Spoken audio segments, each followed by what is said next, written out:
This Soviet World, Chapter 4, The Growing Democracy. Quote, Soviet power is 1,000,000 times more democratic than the most democratic bourgeois republic. End quote from Lenin. Step by step, the Soviet Union fights forward towards that complete democracy which has never yet existed anywhere on Earth. For democracy is neither absolute nor static. It varies in type, extent, and intensity. It may grow or diminish. In the Soviet Union, it grows. What are the functions of government in the Soviet Union? How wide is the participation of the people? How much of their life can they control? Whence come the ideas that are followed in the land? What initiative and creative energy is expressed?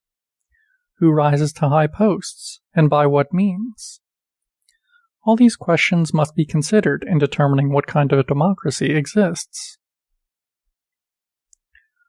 Let us take first the formal facts of voting, though this is far from exhausting in the Soviet Union's participation in government. The Soviet Union has today the largest body of voters anywhere in the world. Moreover, a larger percentage of them come out to elections than in any other country. They give more time to their elections and decide a greater variety of questions.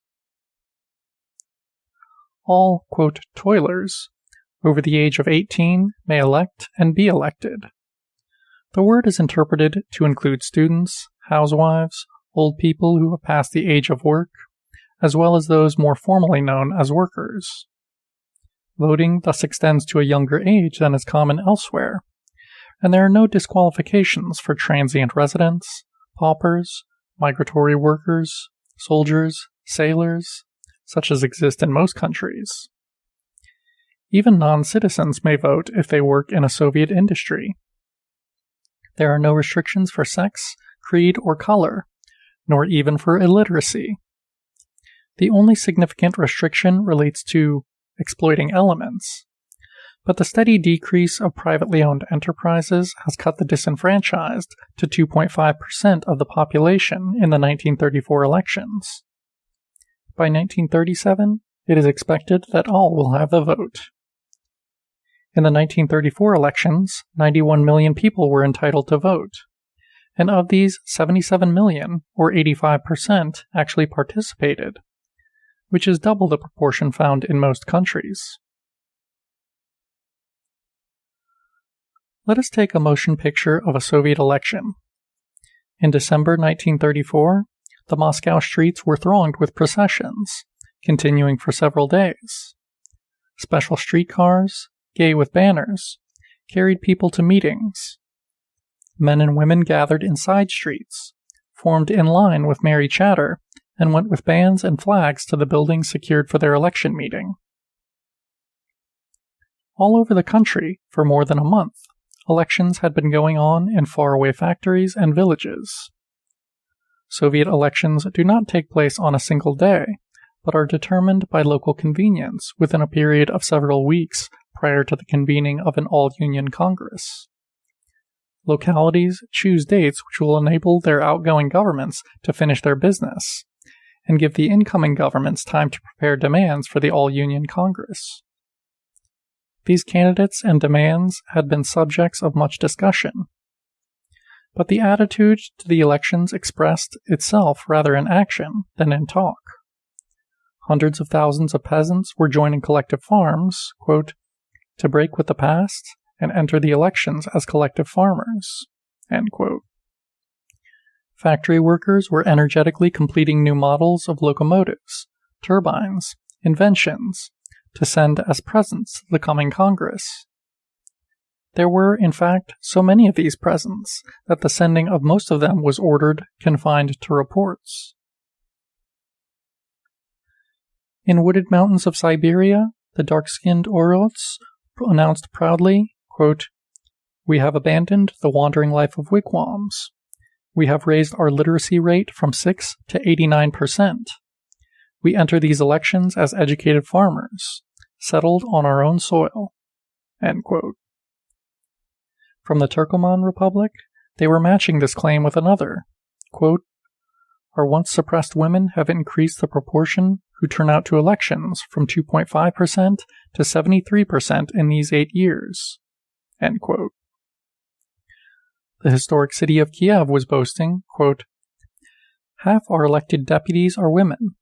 We lead the Soviet Union in the proportion of women elected to office. This means that we lead the world." End quote. But their boast was matched by the textile city Tver, now renamed Kalinin, which has fully as many.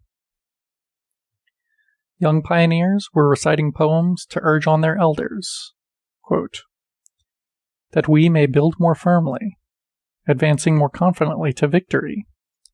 We choose to our Soviets firm, tested fighters, close welded, the best of our best." End quote. On the southern Kazakh steppe, an aged, yellow-skinned herdsman, dying, sent a last message to his son, who had been village president, and who was now elected delegate to the All-Union Congress. Quote, "All the years of my life were dark with toil and hunger, but I lived to see the new day. Take care of the Soviet power, my son. It is our power, our happiness." End quote. Along the Arctic coast, the autumn herring run began a few days before the date set for local elections. The fishermen went to sea. Some of the election commissioners held elections in the absence of a considerable number of voters, and were roundly denounced for it by Pravda, central organ of the Communist Party. Quote, "A gross violation of Soviet democracy. What right have commissioners to hold elections when workers cannot come? We are glad to note that many of the fishermen had a better sense of their obligations.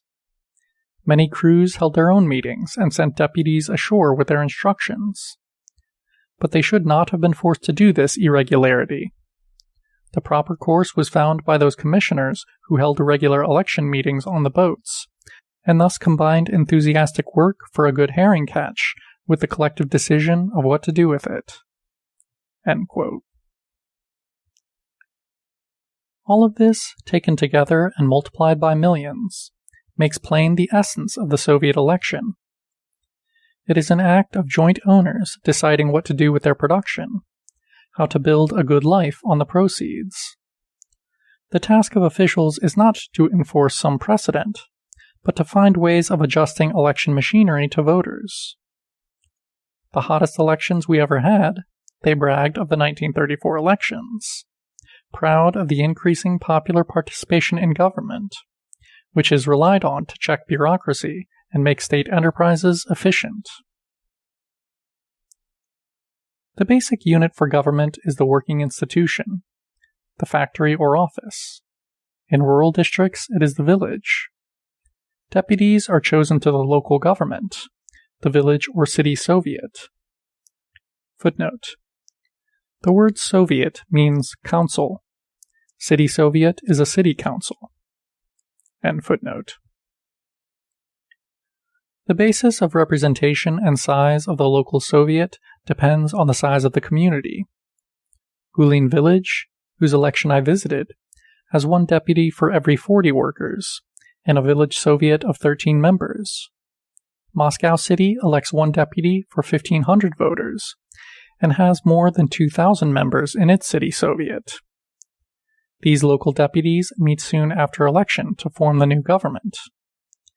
They divide among themselves the various departments, which range from the 5 sections of Gulin village, farming, livestock, culture, roads, and finance, to 28 sections, each with over 40 deputies, through which Moscow City does business. Besides the more commonly known functions, these local governments own and manage local industry, which in a large city like Moscow includes many municipally owned factories, the streetcars, subway, lights, water, and housing. They receive revenue from public properties, but their budgets may also be augmented by taxes and state loans. Some cities actually bring in revenue. It will be remembered that they get all the house rents. Others need help from the higher governments. On these local governments is built up the whole structure of the central government. Footnote: a new constitution is in preparation which will change many details, but it will hardly change the principle of close connection between local, state, and central bodies in one system. End footnote. Local Soviets elect deputies up to a Congress of Soviets. The Township Congress elects to the province, and so on up to the All-Union Congress of Soviets, the highest body in the country. Each of these congresses elects its executive committee and the heads of its various departments. For the highest government, these are the great commissariats of heavy and light industry, finance, health, and so on. Local departments are both horizontally and vertically controlled by local governments and by the corresponding department in the higher government. Thus, a township health department is responsible both to the township executive committee and to the provincial health department. If orders clash, if a local Soviet takes the hospital for some other use, its health department appeals to the provincial health department, which brings pressure on the local Soviet through the provincial government in the interests of public health. The greater part of this intricate yet unified system of government is carried on by unpaid work. Elected deputies, whether to village or the All-Union Congress, receive no salaries of office.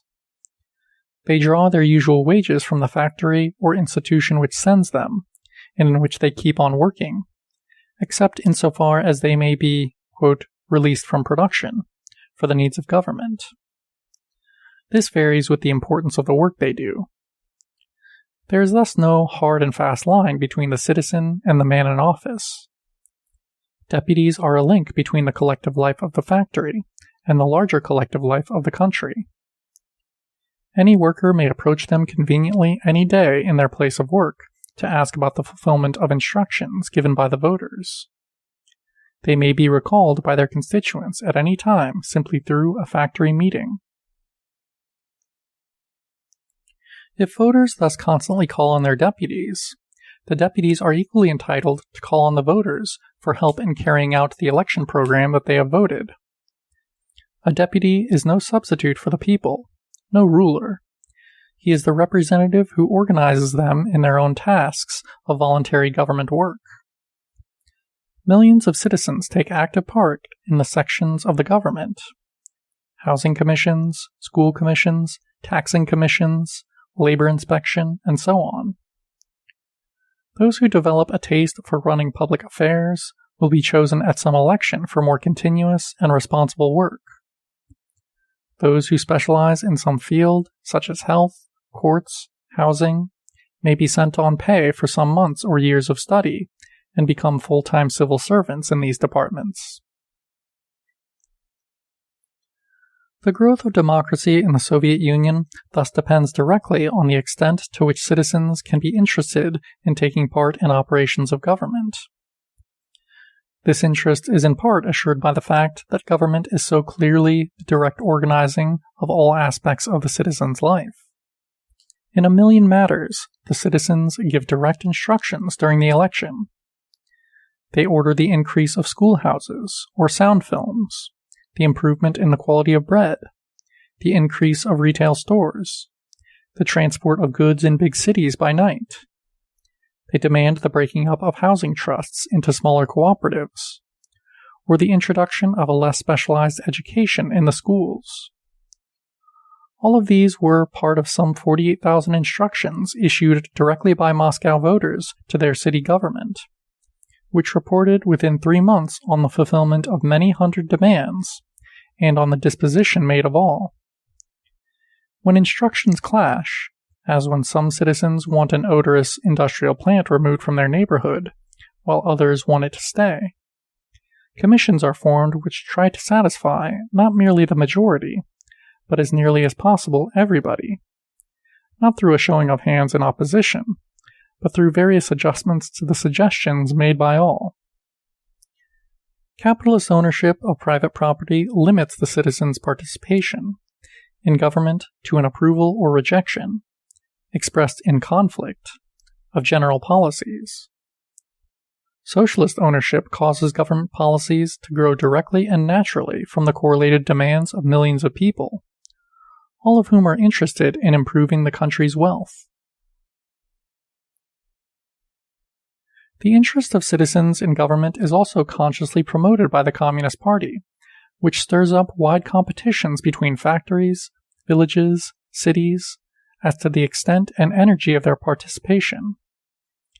An industrial plant where less than 95% of the workers come to the election hangs its head in shame as an institution lacking in civic consciousness.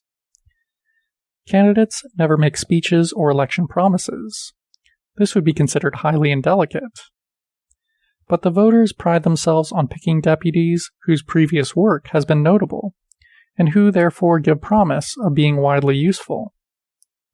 They select a fellow worker, not an outside politician.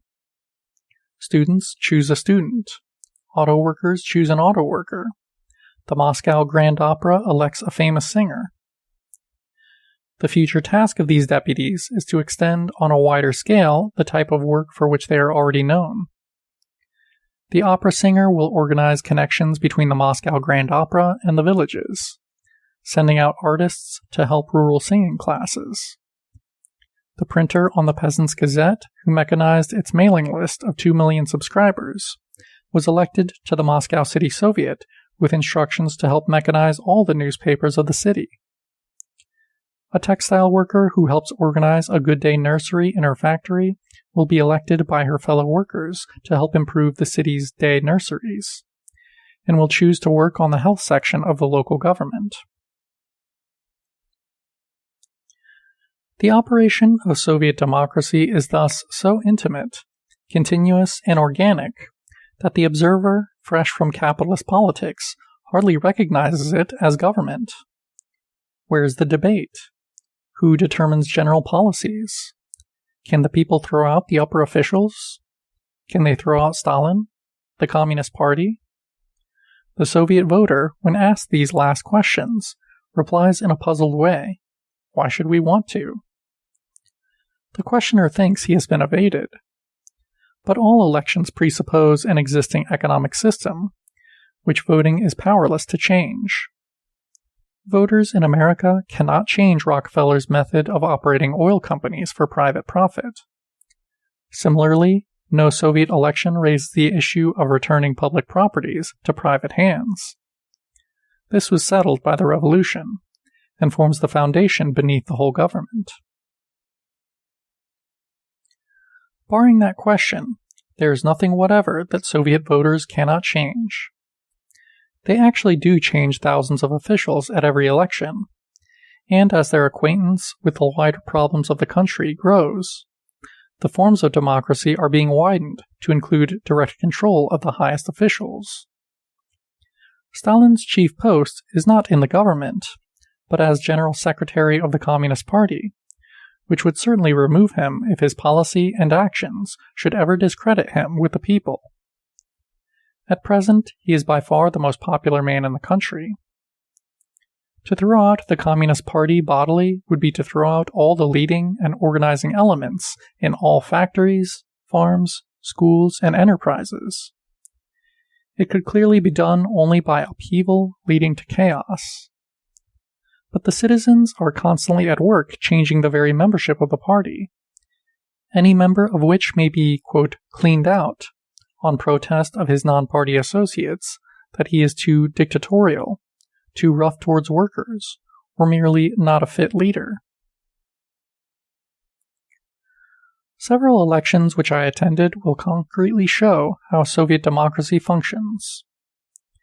4 election meetings were held simultaneously in different hamlets of Gulin village, which had no assembly hall big enough for all. One of these meetings threw out the party candidate, Borisov, because they felt that he neglected their instructions.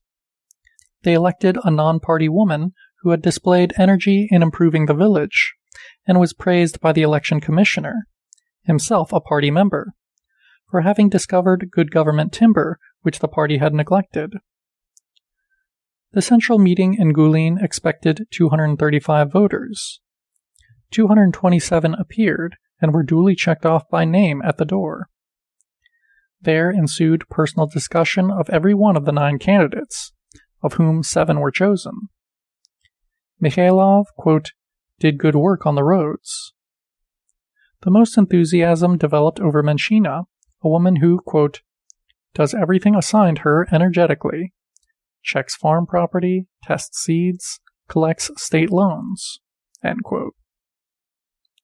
Dr. Sharkova, head of the mother's consultation, was pushed by the women. Quote, we need a sanitary expert to clean up our village, end quote. The incoming Soviet was instructed to, quote, increase harvest yield within 2 years to 30 bushels per acre, to organize a stud farm, get electricity and radio for every home, organize adult education courses, football and skiing teams, and satisfy a score of other needs, end quote. In the Moscow Architectural Institute, where 1,500 men and women are qualifying to become architects, every class in the school held 3 sessions on the elections, discussing first the shortcomings of the outgoing government, then instructions to the new government, and lastly candidates. The 1,400 instructions sent in by the students included more and better drawing pencils, evening schools in drawing, more money for students' excursions to see new architecture, more exhibitions of foreign architecture, fruit trees to beautify Moscow, artists to be held responsible for designs of state-made textiles, township architects to be appointed to advise the new construction on farms. Similarly, the 1,500 voters of the Peasants' Gazette turned in 1,500 proposals, which were carefully worked over by the committees, published in a special newspaper issued for the voters, and given to their deputy to put through with their help. These included adequate textbooks for all pupils in the schools, an increase in the number of children's theaters, strengthening the fight against hooliganism, closing the sale of liquor on Suchevsky Street opposite School 22, the latter being the common form of the fight against alcohol.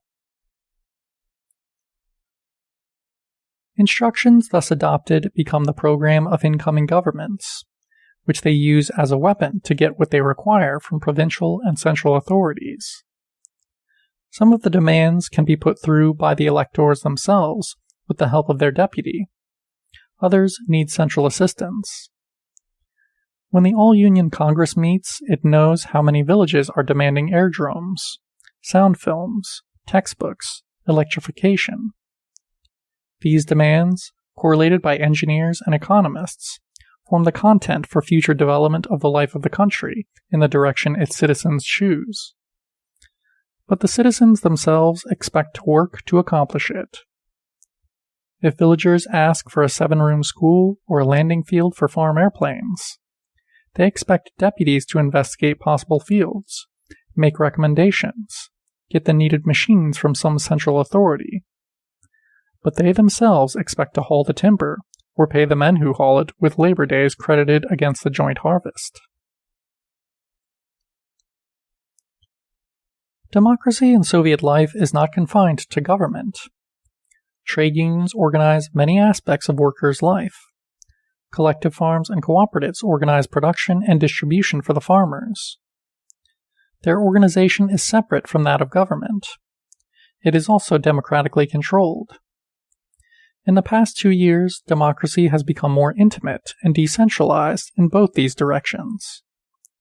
The administration of social insurance, which in 1936 will have 8 billion rubles for hospitals, day nurseries, diet kitchens, invalid benefits, old age pensions, and the like, was 2 years ago given over to the trade unions, as was also the inspection of factories and of workers' food stores. Similarly, the whole organization of collective farming, including the relation between fields operated jointly and plots individually worked by farm members, is today in the hands of the farmers themselves, decided by the general meeting at which not less than 2/3 are present. Thus, democracy grows more flexible. the intermediate apparatus is lessened, and the various functions of government are handled by those whom they most directly concern. The extension of social ownership into the farms and the growth in the intelligence of the entire electorate has made possible a third extension of democracy. A new constitution is being drafted by the collective labor of thousands of people in all parts of the land. Economists and historians are studying the constitutions of all countries and considering every detail of democratic technique. Their reports will be further discussed in every factory and farm of the country before the Constitution takes final form. It is known, however, that it will include direct election, secret ballot, and equal representation for all citizens, replacing the inequality which hitherto obtained between city workers and peasants. It is also expected to abolish all disenfranchised classes, since by 1937 social ownership will be universal and all citizens will belong to one toiling owning class. Eternal vigilance is the price of liberty, was said once of the democracy of capitalist society whereby small private owners protected their rights. But socialism demands more than vigilance. Eternally cooperating human energy is the price of socialism, and of that complete democracy, which operates jointly owned means of production for the expanding life of all. This is the final stage towards which the present Soviet democracy struggles and grows. End section.